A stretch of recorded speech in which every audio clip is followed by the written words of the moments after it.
Maka malaikat maut turun ke sini. Makanya ketika sakaratul maut sudah datang, maka yang baca Quran hentikan. Kenapa? Oh, memang gitu, ya. Jangan semakin kencang. Ayo Pak, insya Allah Pak, gitu. Al-Baqarah Pak, Al-Baqarah Pak. Al-Kahfi, Al-Kahfi. Enggak lah. Yang baca Quran berhenti dulu. Kemudian digantikan dengan kita mentalkin. Antum agak ke sana dikit. Masya Allah ya. Orang yang meninggalnya kooperatif ini.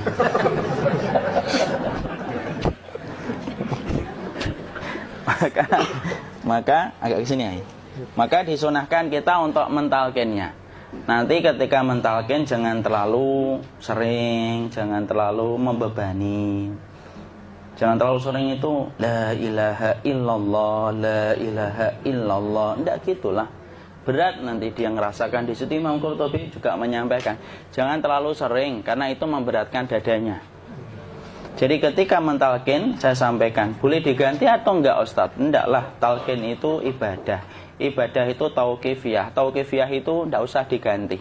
Karena Rasulullah mengatakan, lakinu ala mautakum la ilaha illallah. Talkin orang yang meninggal di antara kalian dengan la ilaha illallah. Enggak usah diganti Allah Ustadz yang lebih singkat, lebih pendek. Enggak usah. Subhanallah Ustaz, enggak usah. Kenapa? Karena talqin sudah ditetapkan ucapannya oleh Nabi, begitulah kita mencontohnya. Jadi enggak usah diganti.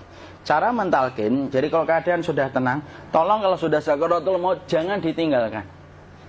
Karena sesungguhnya pertempuran setan itu pada detik-detik kematian semacam ini, dan betul-betul berusaha untuk menjadikan dia murtad. Nanti makanya di situ di buku nanti dibahas kan, pertempuran setan itu sampai detik-detik orang mau mati itu sudah ayo kufur, murtad aja tuh, kamu sakit kan? Nah, itu kayak gitu. Makanya jangan ditinggal. Capek gitu kok nggak meninggal gitu ya. Udah gantian mas. Dan jangan kemudian meninggalkannya. Mangkat dulu gitu. Enggak janganlah. Terus ditampingi terus. Kalau bisa ya sudahlah, berikan waktunya kita untuk sementara waktu itu betul-betul berkhidmah kepada orang yang kita cintai terakhir kalinya. Cara kita kemudian mentalkin adalah, yaitu adalah di sebelah kanannya la ilaha illallah. Biarkan dia mencerna dulu, tidak usah buru-buru kemudian kita langsung nimpali lagi. Dia mencerna dulu sembari kita doakan, peluk, ya Allah dimudahkan gitu. Kalau ada orang yang bisa ngucapin la ilaha illallah, itu siapa yang memberikan itu Ustaz? Yang memberikan kekuatan Allah Pak. Karena ngomong aduh aja sudah tidak mampu. Makanya Allah berfirman dalam surat Ibrahim, yusabbitullahu alladhina amanu bil qawli tsabit fil hayatid dunya wa fil akhirah. Allah teguhkan perkataan orang yang beriman dalam kehidupan dunia dan akhirat. Dunia itu ya ketika menjelang kematiannya. Makanya dia bisa ngomong la ilaha illallah. Sebenarnya ngomong aduh aja udah gak mampu. Kalau bisa ngomong, dia pasti ngomong aduhnya dulu. Tapi Allah yang menggerakkan. Ngomong la ilaha illallah. Makanya makana akhiru kalamihi la ilaha illallah dakhalal jannah. Barang siapa akhir kalamnya itu adalah la ilaha illallah, pasti masuk surga. Makanya kita lagi la ilaha illallah. Dah. Cara dulu. Enggak usah minta diburu-buru ya. Enggak usah gini. Ayo la ilaha illallah. Ayo.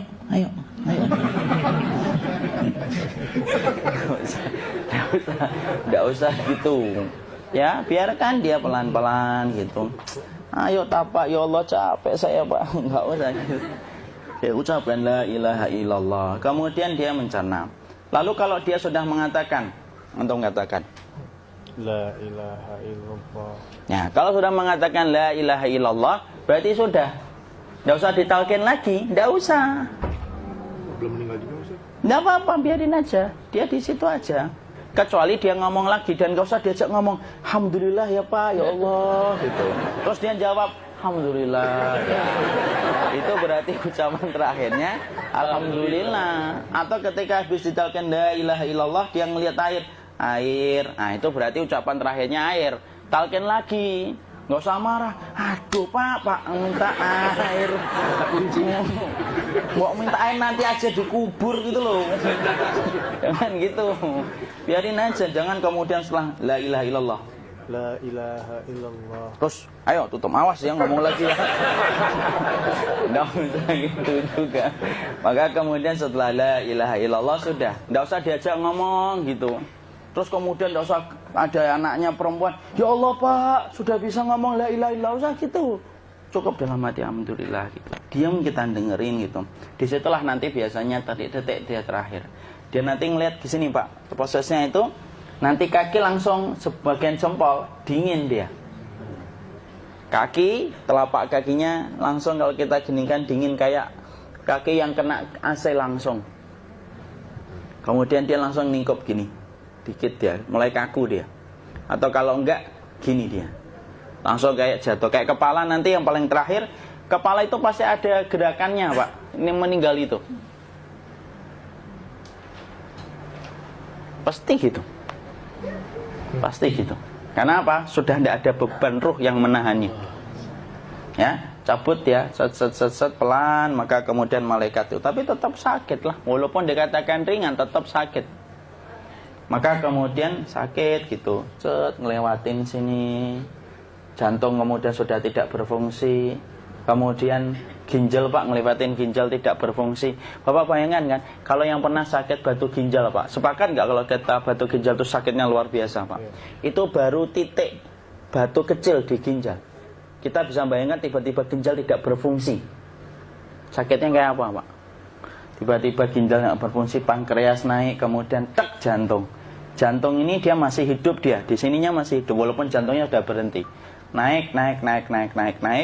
Kemudian mata, dia ngelewatin mata. Organ tubuh yang paling setia sama ruh itu mata. Maka kemudian mata dia ngelihat dia, ngelihat keluarnya, naik dia. Ya dilihat ini sama dia. Makanya Rasulullah mengatakan innar ruha idza qubida tabi'ahul basar. Ruh itu kalau dicabut, mata itu ngikutin kemana perjalanan ruh itu. Makanya ada yang meninggalnya gini.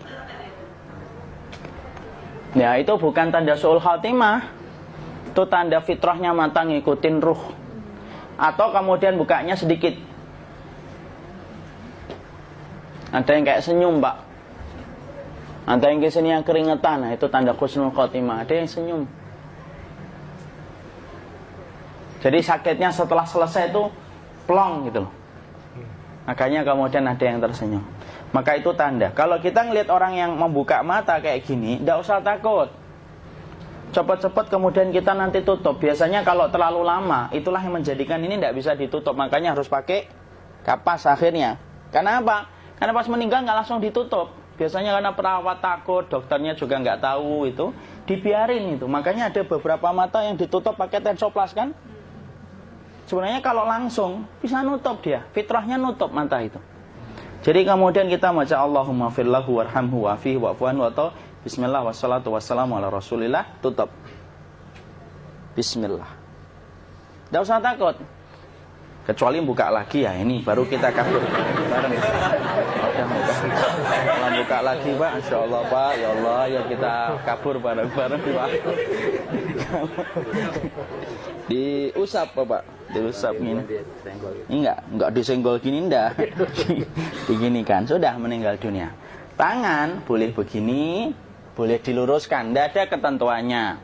Boleh gini, boleh kemudian lurus. Enggak usah disalahin kalau ada yang lurus. Lu itu tangannya gimana sih? Posisikan kayak sholat. Enggak ada perintah kayak gitu. Jadi kemudian dikondisikan saja. Terus maka kemudian dipijit-pijit, akiknya dikeluarin. Kemudian jamnya dilepas, gigi palsunya dilepas kalau ada, ya. Kemudian apa setelah itu? Coba buku.